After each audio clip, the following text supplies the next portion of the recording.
உங்கள் துக்கம் சந்தோஷமாக மாறும். உங்கள் துக்கம் சந்தோஷமாக மாறும். இன்றைக்கு ஆண்டவருடைய பிரசன்னத்தில் அவரை தேடி வந்திருக்கிற உங்களுக்கு ஆண்டவர் சொல்லுகிற வார்த்தை, ஆண்டவர் இயேசு சொல்லுகிற ஒரு வார்த்தை, உங்கள் துக்கம் சந்தோஷமாக மாறும். ஆண்டவர் இன்றைக்கு உங்களுடைய துக்கத்தை சந்தோஷமாக மாற்றத்தான் இந்த இடத்திலே பிரசன்னமாகி இருக்கிறார். ஏதோ ஒரு துக்கம் உங்களுடைய உள்ளத்தை அழுத்தி கொண்டிருக்கிறாரு. சில நாட்களாக, சில வருடங்களாக சில துக்கத்தை சுமந்து கொண்டு நீங்கள் வாழ்ந்து கொண்டிருக்கலாம். ஏதோ ஒரு பிரச்சனை தீர்க்க முடியாததாக உங்களுக்குள்ளே மனவேதனை கொடுத்து கொண்டிருக்கலாம். அது வியாதியாக இருக்கலாம், அல்லது பாவ பிரச்சனையாக இருக்கலாம், அது இழப்பினால் வந்ததாக இருக்கலாம், அல்லது உங்களுக்கு விரோதமாக எழும்பின ஒரு போராட்டத்தின் நிமித்தமாய் வந்ததாக இருக்கலாம். ஏதோ ஒரு பிரச்சனை, ஏதோ ஒரு போராட்டம் உங்களுக்குள்ள ஒரு துக்கத்தை கொடுத்து அது உங்களை வேதனைப்படுத்தி கொண்டே இருக்கிறது. இந்த துக்கத்திற்கு ஒரு முடிவு வராதா? என் துக்கம் முடிந்து போகாதா? இந்த துக்கம் மாறுவதற்கு வழி இல்லையா என்று சொல்லி பல நாட்களாய் கலங்கி ஏக்கத்தோடு நீங்கள் வாழ்ந்து கொண்டிருக்கலாம். ஆண்டவர் இயேசு உங்களை பார்த்து சொல்லுகிறார், என் மகனே உன் துக்கம் சந்தோஷமாய் மாறும். என் மகளே உன் துக்கம் சந்தோஷமாக மாறும். உங்களை துக்கப்படுத்துகிற காரியம் எதுவாக இருந்தாலும் சரி, அந்த காரியத்தை ஆண்டவர் மாற்றி உங்கள் துக்கத்தை நீக்கி மகள பண்ணுவதற்குத்தான் ஆண்டவர் இயேசு இந்த கூட்டத்தை ஆயத்தப்படுத்தி இருக்கிறார். பிரியமானவர்களே, இயேசு உங்கள் மேலே மிகவும் அன்பு வைத்திருக்கிறபடியினால், அவர் உங்கள் மீது பாசம் வைத்திருக்கிறபடியினால், வெகு நாட்களாய் உங்களை துக்கப்படுத்தி கொண்டிருக்கிற அந்த கிரியையிலிருந்து விடுதலையாக்கி உங்களை மகிழ்விப்பதற்காகவே இன்றைக்கு உங்களை தேடி வந்திருக்கிறார். அவர் இந்த உலகத்தில் உலாவின நாட்களில் இயேசு போன இடமெல்லாம் துக்கத்தோடு வந்த மக்களுடைய வாழ்க்கையில் அற்புதம் செய்து அவருடைய துக்கத்தை சந்தோஷமாய் மாற்றினார் என்பதாக நாம் ஆசைக்கிறோம். வியாதியினால் துக்கத்தோடு வந்தார்கள், ஆண்டவர் இந்த துக்கத்தை மாற்றி மகிழ பண்ணினார். பாவத்தினால் துக்கத்தோடு கூட வந்தார்கள், பாவ மன்னிப்பை கொடுத்து மகிழ பண்ணி துக்கத்தை சந்தோஷமாய் மாற்றினார். அசுத்த ஆவினால பாதிக்கப்பட்டு துக்கத்தோடு வந்தார்கள், அவளுக்கு விடுதலை கொடுத்து அந்த துக்கத்தை நீக்கி சந்தோஷப்படுத்தினார். இப்படி தேவைகளோடு பல நெருக்கங்களோடு இயேசுவை தேடி வந்தபோது ஆண்டவர் அவளுக்கு அற்புதம் செய்து அவருடைய துக்கத்தை சந்தோஷமாய் மாற்றி மகிழ பண்ணினார். ஆகவேதான் ஜனங்கள் எத்திசையிலும் இருந்து இயேசு போன இடமெல்லாம் அவரை தேடி வந்தார்கள். என் துக்கம் நீங்கி விடாதா? என் துக்கத்தை மாற்ற இயேசு எனக்கு ஒரு அற்புதம் செய்துவிட மாட்டாரா என்று ஏக்கத்தோடு ஜனங்கள் அவரை தேடி வந்தார்கள். இந்த நாளிலும் கூட, இந்த 3 நாட்களும் அவர் இந்த இடத்தில் உங்களை சந்தித்து உங்கள் துக்கத்தை சந்தோஷமாய் மாற்றி மகிழ பண்ண போகிறார். ஆம் பிரியமானவர்களே, என்ன துக்கமானாலும் அவரால் மாற்ற முடியும். சில சமயங்களில் என் வாழ்க்கையிலே துக்கத்திற்கு மேல் துக்கம் வந்து கொண்டிருக்கிறது. துக்கத்திற்கு மேல் துக்கம், வேதனைக்கு மேல் வேதனை. ஒரு துக்கம் முடிந்தால் அடுத்த துக்கம், ஒரு துக்கம் முடிவதற்குள்ளே இன்னொரு பிரச்சனை. இப்படி துக்கத்திற்கு மேல் துக்கம் வந்து கொண்டிருக்கிறது. என் வாழ்க்கையில் இதெல்லாம் நீங்குமா என்கிற ஒரு மன வேதனையும் மன சோர்வும் சிலருடைய உள்ளத்திலே வந்து விடுகிறது. என்றைக்கு என் துக்கம் முடிவடையும் என்ற வேதனையும் அநேகருடைய உள்ளத்தில் வந்து விடுகிறது. ஆனால் வேதம் சொல்லுகிறாரு, இருளிலிருந்து வெளிச்சத்தை உண்டாக்கின தேவன் அவர், இருளிலிருந்து அதை வெளிச்சமாய் மாற்றி மகிழச் செய்த தேவன் அவர் என்று சொல்லி 2 கொரிந்தியர் 4:6 நாம் வாசிக்கிறோம். அதே விதமாக ஏசாயா 60:20 வாசிக்கும் பொழுது, உன் துக்க நாட்கள் முடிந்து போகும் என்று ஆண்டவர் சொல்லி இருக்கிறார். என்ன துக்கத்தோடு இருக்கிறீர்களோ அந்த துக்கத்தையே அவர் மகிழ்ச்சியாய் மாற்றுகிற தேவன். ஒரு சமயம் பத்திரிகை ஒன்று ஒரு செய்தியை நான் வாசித்தேன். ஆப்பிரிக்கா தேசத்தில் ஒரு குறிப்பிட்ட நாட்டில் ஒரு மனிதனுக்கு ஒரு கொடிய வியாதி வந்தது. நோயினால் பாதிக்கப்பட்ட அந்த மனிதன் ஆஸ்பத்திரிக்கு போனான். டாக்டர்கள் அவனை பரிசோதித்து விட்டு சொன்னார்கள், கேன்சர் வியாதி உங்களுடைய சரீரம் முழுவதிலும் பரவிவிட்டது, இனி மருத்துவம் செய்து குணமாக்க முடியாது, சில நாட்கள் சில மாதங்கள் அவ்வளோதான் நீங்கள் உயிரோடு இருக்க முடியும் என்பதாய் சொல்லி அனுப்பிவிட்டார்கள். கேன்சர் நோயினால் பாதிக்கப்பட்ட அந்த மனிதன் தன்னுடைய கிராமத்தில் தன் வீட்டில் வந்து வாழ்ந்து கொண்டிருந்தான்.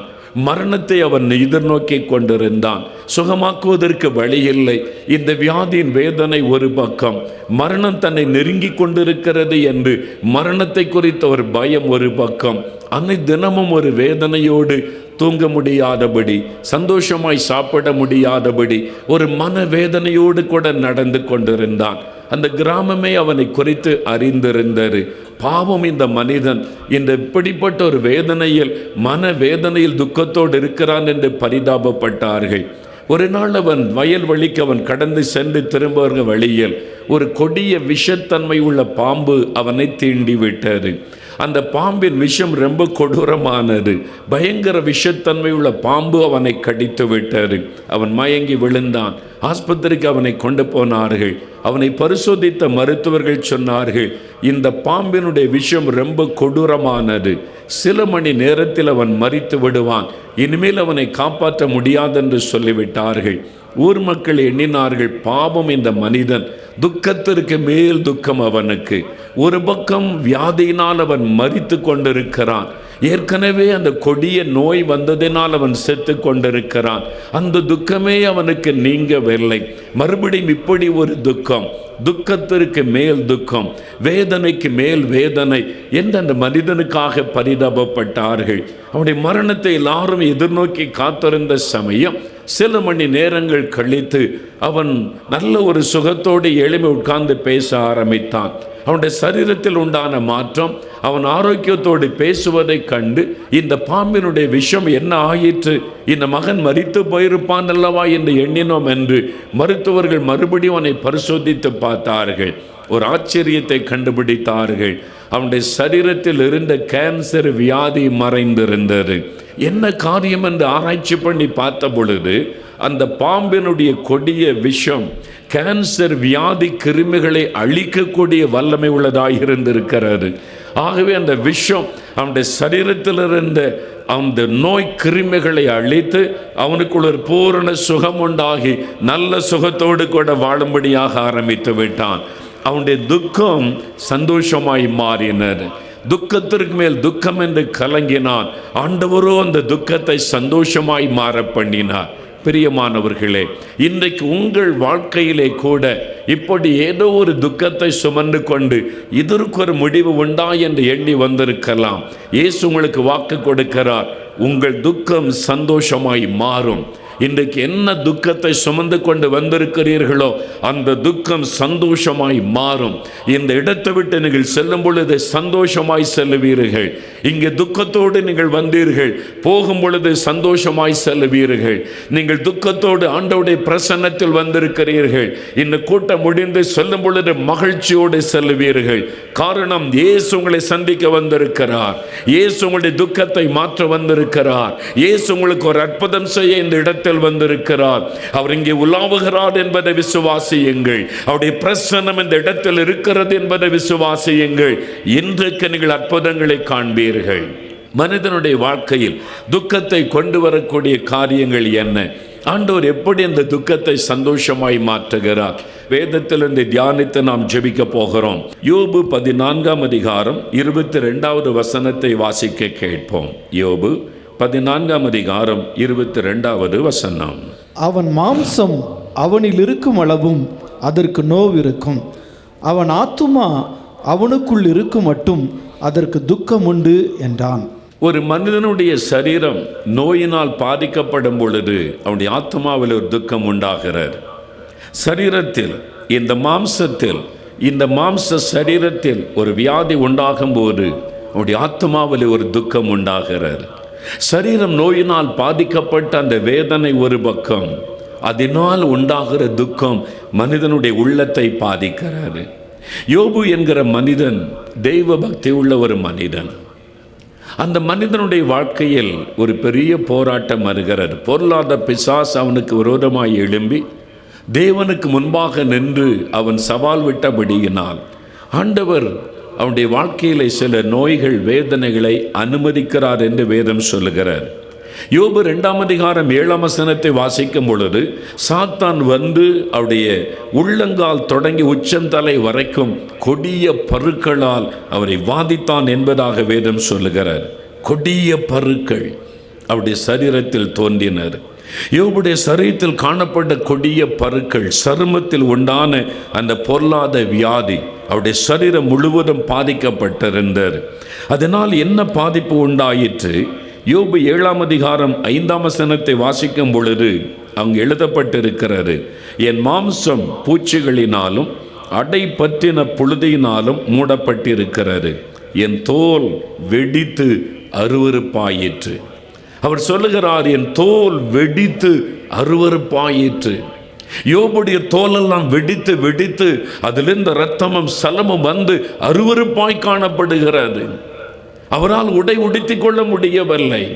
இடுப்பில் ஒரு துண்டை கட்டிக்கொண்டு சாம்பலில் உட்கார்ந்திருக்கிறார். தரையில் அவரால் உட்கார முடியவில்லை, ஒரு ஆசனத்தில் உட்கார முடியவில்லை.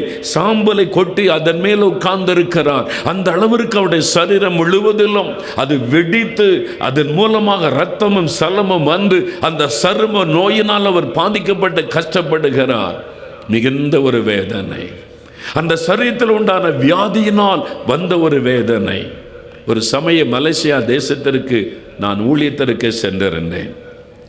அங்கே தேவராஜ் அங்கிள் என்று சொல்லக்கூடிய அருமையான ஒரு தேவ மனிதர் இருந்தார்கள். இப்பொழுது அவள் இல்லை. ஆனால் அவர்கள் எல்லா ஊழியர்களையும் நேசிக்கிறவர்கள். அவருடைய வீட்டில் நாங்கள் தங்கியிருந்து ஊழியத்தை நிறைவேற்றி கொண்டிருந்தோம். ஒரு நாள் சொன்னார்கள், இந்த கோலாலம்பூரில் ஒரு பெரிய ஆஸ்பத்திரியில் எனக்கு தெரிந்த ஒரு சீன நண்பர் வியாதினாலே பாதிக்கப்பட்டிருக்கிறார், அவரை அங்கே வைத்திருக்கிறார்கள், நான் போய் ஜெபித்து விட்டு வரலாமா என்று சொன்னார்கள். சரி வருகிறேன் நாங்கள், நம்ம போகலாம் என்று சொல்லி நான் அவர்களோடு கூட போனேன். அங்குள்ள ஒரு பிரம்மாண்டமான பெரிய ஆஸ்பத்திரி. அந்த ஆஸ்பத்திரிக்குள்ளே அழைத்து கொண்டு போனார்கள்.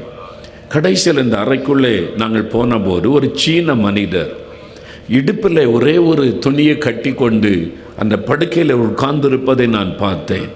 நான் போய் அவரை பார்த்தபோது அதிர்ச்சி அடைந்து விட்டேன்.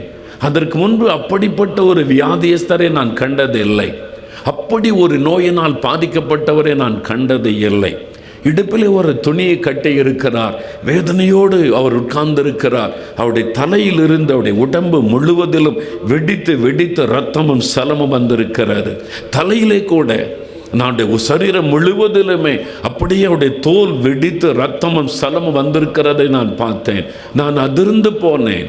ரொம்ப பாரத்தோடு ஜெபித்து விட்டு வெளியே வந்தபோது நான் கேட்டேன், அங்கிள் இது என்ன வியாதி?